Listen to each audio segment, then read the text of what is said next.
This is just the beginning. There's many more to come. This type of chaos will happen every single day. We're the United States of America, not a joke. We're the United States of America. And there's nothing, there has never been a single thing we've set our mind to that we've been failed to accomplish. There's nothing beyond our capacity if we act together. Remember who in God's name we are. I do get a lot of people saying, hey, I've seen you before. You know, are you that guy? And I have to tell them who I am, and then, you know, it's, oh, we're so sorry, you know. So God bless you all, and may God protect our troops, and may God protect those who stand watch over our democracy. I now have the opportunity and the great honor to award the medals to these incredible individuals and their representatives. Lieutenant Commander Shields, would you come and please read the citations?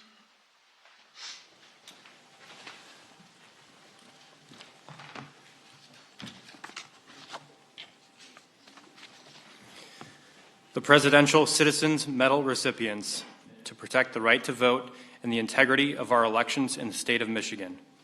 In 2020, she administered an election with record turnout and certified the results in the face of unprecedented pressure and threats, including armed protesters outside her home. We the people honor the undaunted and unflinching Michigan Secretary of State, Jocelyn Benson, who continues her exemplary public service to advance free and fair elections in our nation.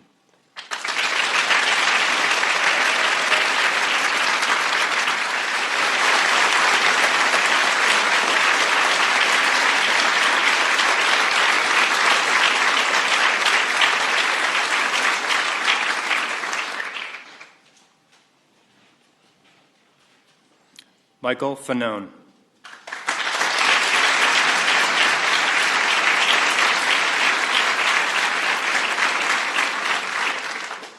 The grandson of a police officer, Michael Fanone was born to protect and serve. A decorated narcotics investigator, he took an off-duty call to the Capitol on January 6, 2021, helping to drive insurrectionists away from a key tunnel and facing vicious attack. He immediately became one of the day's most outspoken truth seekers. For his absolute courage in protecting the Capitol and our democracy, and his tenacious search for accountability, we the people honor former Metropolitan Police Department officer Michael Fanone.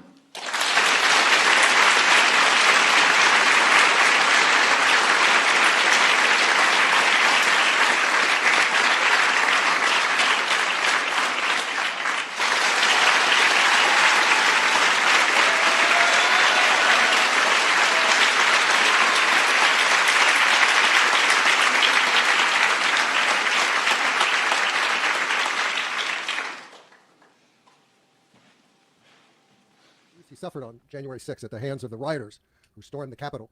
As a longtime member of the D.C. police force, he'd been working an undercover heroin case that day and responded to radio distress calls from fellow officers. Yanked out of the Capitol's lower West End tunnel by rioters, then punched, dragged, spit on, and stomped. Mike also was beaten with the pole of a Blue Lives Matter flag and electrocuted by a taser. He suffered cardiac arrest and traumatic brain injury. He returned to limited duty about 8 months later, but soon resigned and left the force at the end of last year. He's been speaking out, testifying, doing TV commentary, and now has written a book not only to memorialize what happened to him, but also the suffering of many other police officers who haven't received the same prominent attention. He writes that before January 6th, he had tended to avoid the limelight. He was, after all, a vice investigator, accustomed to being undercover. He didn't tweet or post on Facebook or Instagram.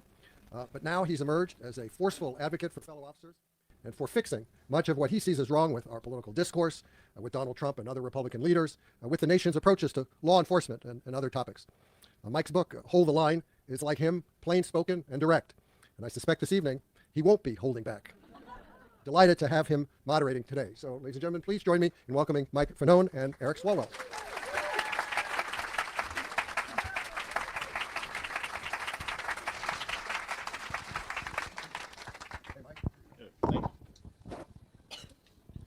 How you doing?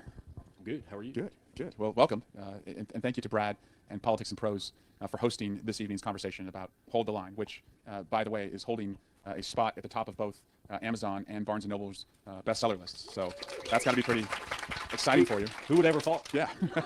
Who would ever thought? of what happened on January 6th and who you are. Is there anything that happened that day, if you could change it, that you go back and change? If you could go back to January 6th, the morning that happened, knowing what you know now, what would you have done differently? Nothing. Absolutely nothing. I'm incredibly proud of the way that I responded on January 6th, just like I'm incredibly proud of how hundreds of other Metropolitan Police officers and U.S. Capitol Police officers responded that day. Before you responded, did you have a sense that week that something like this was going to happen, or were you so into your duties, as Brad mentioned, as a undercover narcotics officer, that was out of sight, out of mind?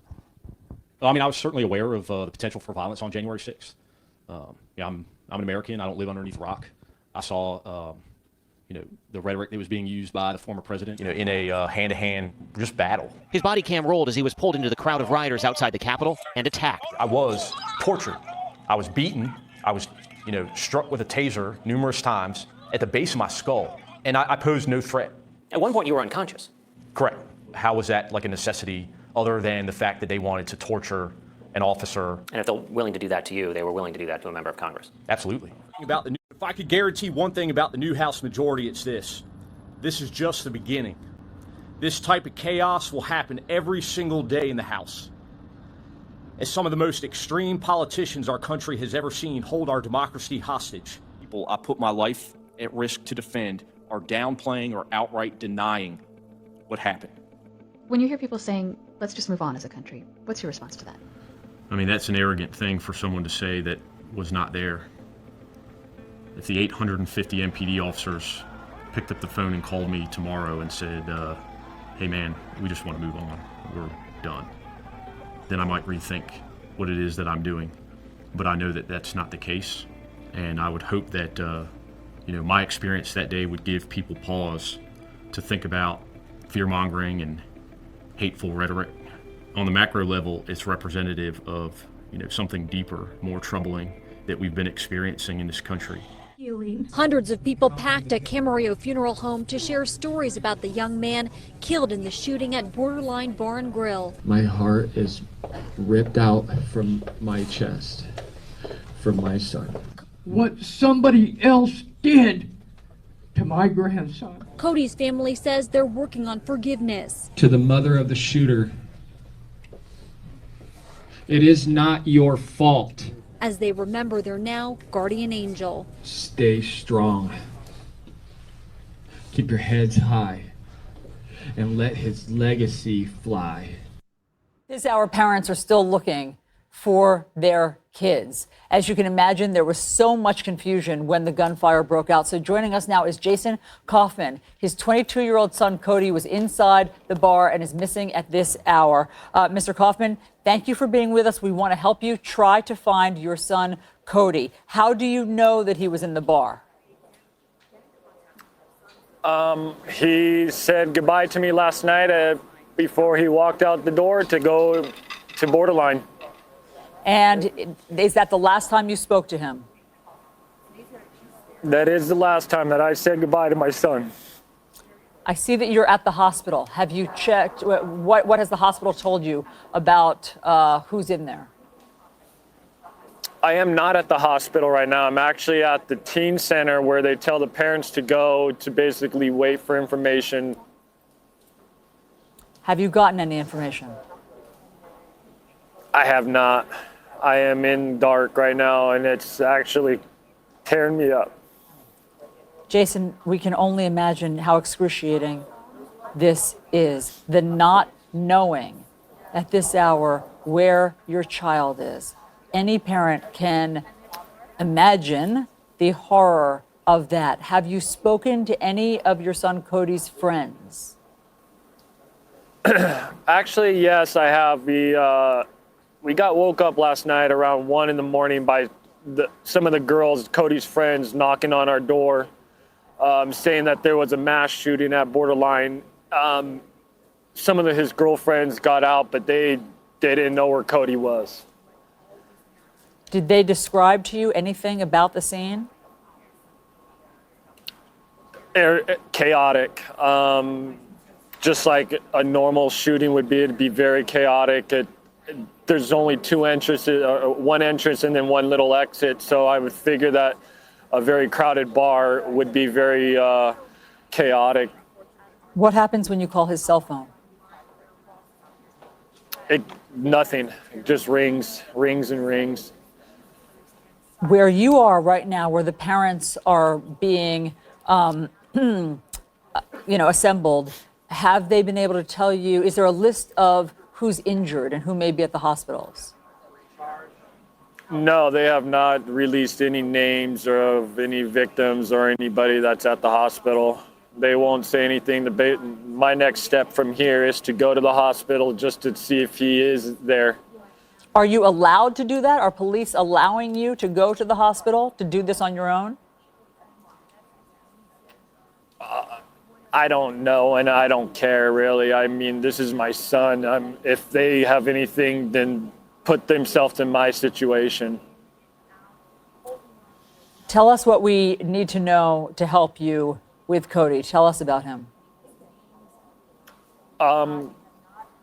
Cody's a very outgoing boy. He very outspoken.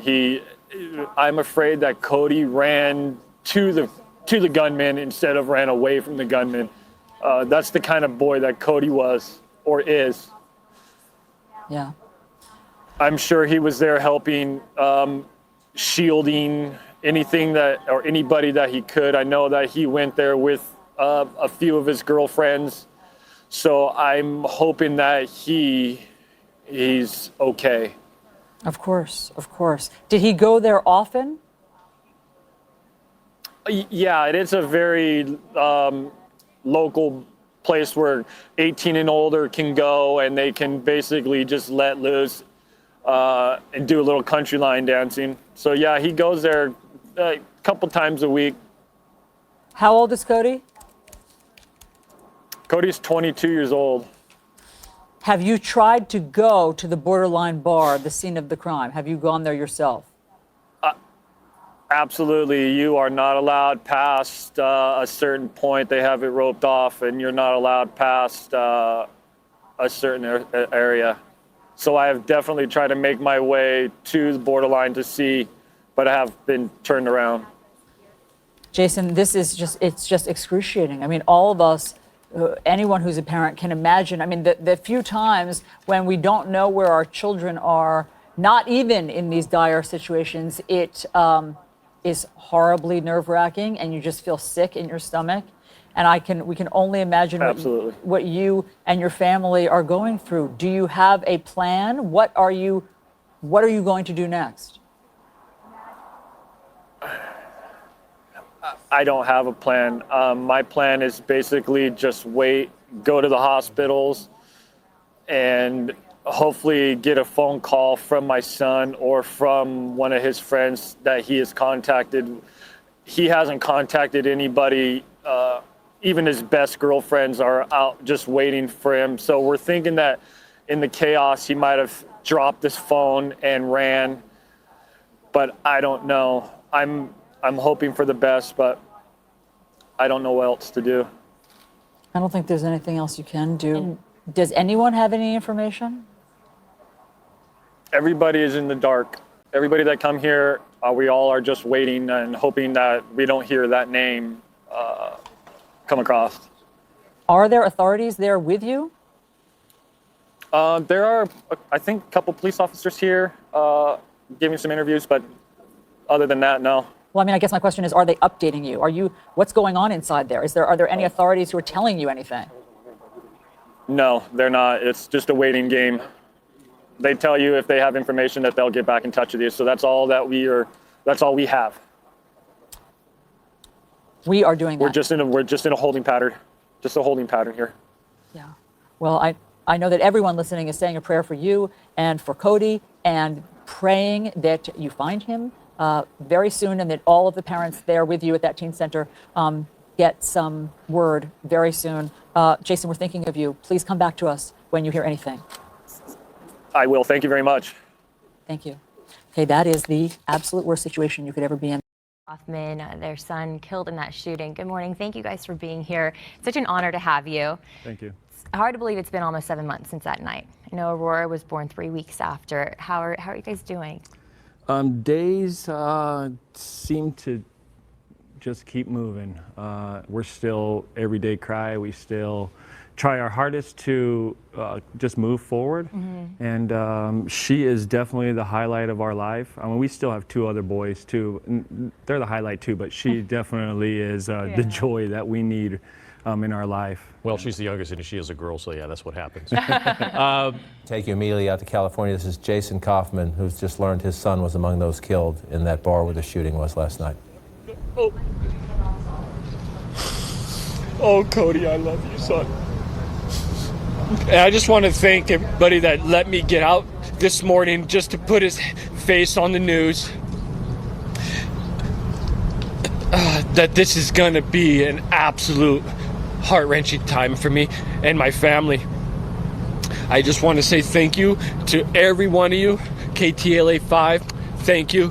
Fox 11, everybody, I watch you and I love you guys. And I just want to pray for everybody else that is going to be going through the same situation. There's many more to come. But for me, this is a heart that I'll never get back. I'll never get back. This is just the beginning. When I first found out that my wife was pregnant, I was like, darn it, you know. You're too old to have another kid, you're too old. But growing in my faith and growing with what has happened, God put her there, knowing that I was going to need a new best friend. Yeah. And when you look into her eyes, tell me what you see. It's amazing. She can't really see quite good yet, but I see love. I mean, I don't have time to cry. I don't have time to think about anything else but my precious daughter. I mean, it's amazing. Yeah. And growing up with only boys, boy dogs, boy everything, you finally have a girl come in. It's quite special. You gonna teach her how to play baseball? Yeah, we'll play softball. Yeah. I want to get back to something, and that is this: what happened that night. You've been speaking to people to try to find out what you can, and I want to know why that's important to you. Why it's important to know what Cody was doing in his final moments, and then what have you learned about that? They haven't really talked much. It's still really under investigation. You can ask the questions, but they give you very little. I know that he was having a good time, and I know that he's a hero. You know, to answer your question, my son's he's God's gift to heroism. You know, he is a true hero. You know, they say there others were heroes. I believe that there was a lot of heroes that were there, but to go in after you've already saved, to go save more, just absolutely proves that you are one of a kind. Yeah. Yeah. Is there anything else that you want folks to know about Cody, about this, what happened? Is there a question that I've forgotten to ask you or that you want people to know? No, I mean, just let people know that just stay strong, you know, just hug your mom and dad, stay strong, and you know, we all have to keep moving, you know, we can't just fall down in the ditch and just lay down in there forever. We have to keep moving. So if anybody wants to talk, I would love to talk, you know, because it helps me as well, keeps my strength up. I don't have time to be down. So if there's anybody out there that wants to hit me up and talk, I would love to sit down and I'll buy them lunch and we can have a good time. And I'm glad you said that, because I think a lot of folks, they will see you in the store, see you on the street, and they want to express their condolences to you and their blessings, and they don't know if they should approach you. Yeah, please do. Please do. I do get a lot of people saying, hey, I've seen you before. You know, are you that guy? And I have to tell them who I am, and then, you know, it's, oh, we're so sorry, you know. I've heard a lot of I'm sorries, and please keep telling me, because it's what I need, you know. It's please keep Cody in your heads. You know, if I'm the picture of Cody, then please come and see me and let me just be your ears, or, you know, or a shoulder for you to hug on, just for Cody. You know, it's like I said, it's not about me, Frank. It's, you know, it's all about the community. And it's all about the 11 others that have lost it. And we're going to make sure to show the names of all of them, because you're right. It's not just Cody. It's all of them. Absolutely. All of their parents and loved ones, and an entire community. And Jason, I thank you for expressing what you're going through and sharing it with everybody, and the amazing grace in which you have lived these days after the loss of your son. Thank you. Thank you, Frank.